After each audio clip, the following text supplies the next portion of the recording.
mari, 2 parents à la fois bretons, champenois, voilà. Et puis je suis arrivée en Provence il y a 30 ans, donc ça fait déjà pas mal d'années.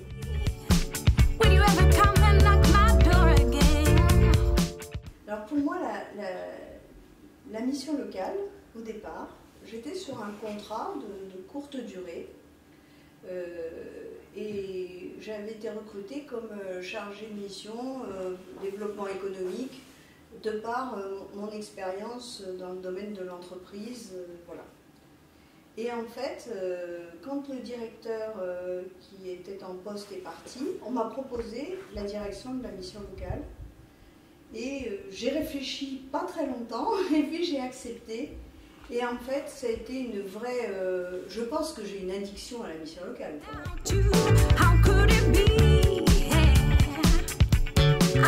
En fait, ML Prod, c'est venu de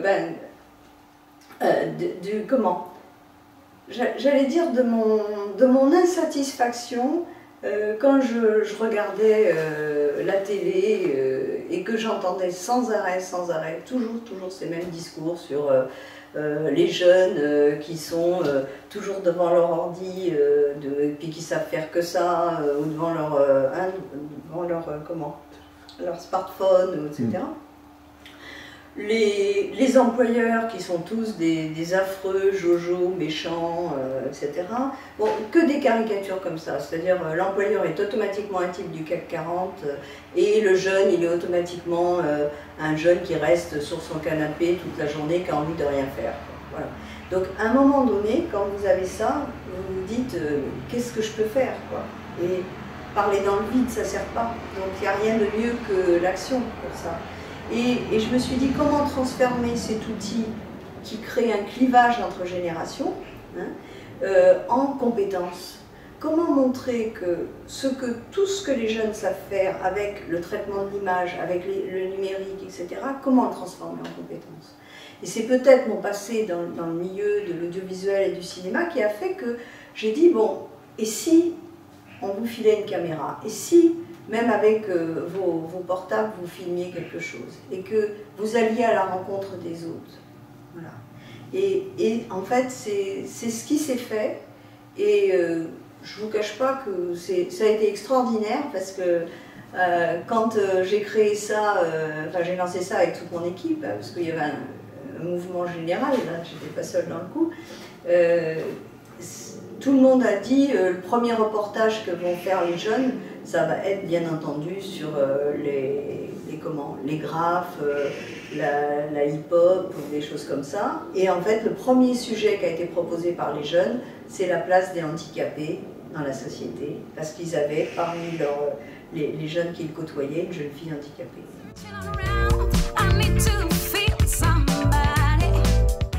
Je pense que ce qui nous tue, c'est ce truc où on parle sans arrêt de sécurisation des parcours. Nous allons créer les normes pour, nous allons, etc.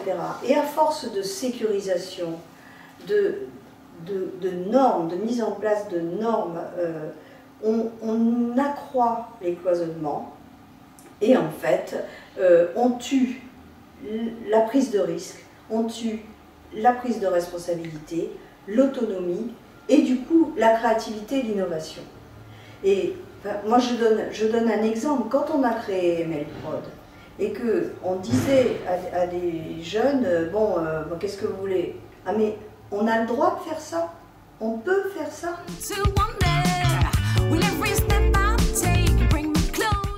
Le problème c'est que si je commence à citer certaines personnes, c'est évident que je vais en oublier, mais dans mon activité professionnelle, quelle qu'elle soit, j'ai eu comme ça des gens qui à un moment donné ont compté pour moi, des employeurs, qui étaient là, tac, et qui ont cru en moi, qui m'ont dit allez-y, bon, je vous fais confiance.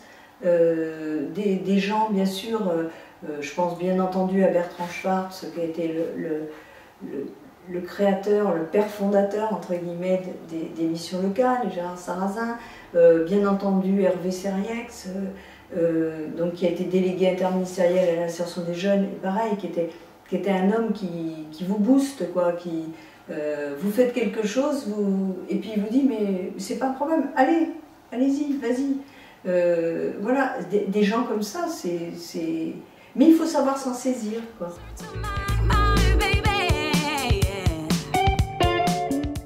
Il faut avoir confiance, garder la confiance. Et puis surtout, n'hésitez pas à faire des propositions, n'hésitez pas à dire, voilà, c'est ça, c'est montrer que vous pouvez apporter quelque chose, construire, aller vers les autres.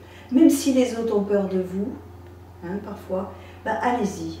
Et il n'y a rien de mieux, je crois qu'il n'y a rien de mieux quand, vis-à-vis de quelqu'un, vous allez vers la personne, puis vous lui dites, parlez-moi de vous. Dites-moi, qu'est-ce que vous avez fait? En quoi consiste votre boulot? Etc. Et à ce moment-là, immanquablement, la personne après elle dit, et toi?